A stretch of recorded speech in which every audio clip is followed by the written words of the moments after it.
Je suis passé de stagiaire à DRH d'une société de plus de 3000 personnes en l'espace de 8 ans. Je ne pense pas que ce soit commun.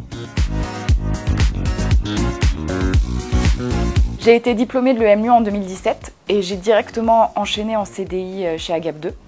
J'ai commencé contrôleur de gestion du coup il y a 7 ans et petit à petit je suis devenue responsable contrôle de gestion. J'ai intégré une acquisition, j'ai participé à l'ouverture d'une filiale et je suis devenue l'année dernière directrice administrative et financière. Je pense que chez Agap2, c'est une vraie chance qu'on a de pouvoir évoluer assez rapidement. Aujourd'hui, on a une culture d'oser donner la chance aux jeunes.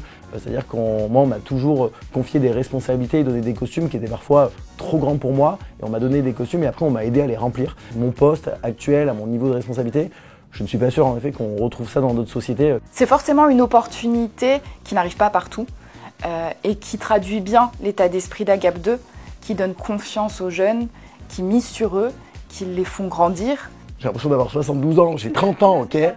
Dans le cadre de management, là où ça a pu être le plus compliqué, c'est sur l'âge. Mais encore une fois, c'est moi qui doutais en me disant comment la personne va le prendre, etc. Mais quand j'ai changé de prisme et que je me suis dit, mais en fait, c'est normal finalement de s'entourer aussi de meilleurs que soi sur certains domaines, bah, j'étais complètement à l'aise.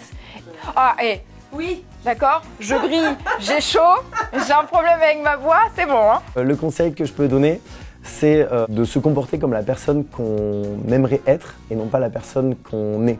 Je pense que c'est ça qui m'a aidé à évoluer aussi rapidement. C'est que, par exemple, quand je suis arrivé en 2016 en tant que business partner junior, je me suis toujours refusé de me comporter comme un business partner junior parce que c'était pas comme ça que je voulais être vu par ma direction, etc. Et je me suis toujours imposé le fait de me comporter comme le poste que j'aimerais avoir. Et du coup, le jour où mon responsable est parti et qu'il y a eu besoin d'un responsable recrutement, ils ont regardé autour d'eux, ils se sont dit Rémi, il a quand même bien l'air de ressembler à un responsable recrutement, est-ce qu'on ne le proposerait pas à lui? Et finalement, c'est comme ça que j'ai pu évoluer petit à petit et que systématiquement, quand il y a eu des opportunités, on a généralement pensé à moi. Quand on est DAF à 30 ans, l'étape d'après, c'est d'accompagner la croissance, c'est de se staffer, c'est de s'entourer des bonnes personnes. Pour moi, c'est ça l'étape d'après. Un mot pour les personnes qui veulent nous rejoindre. Rejoignez-nous.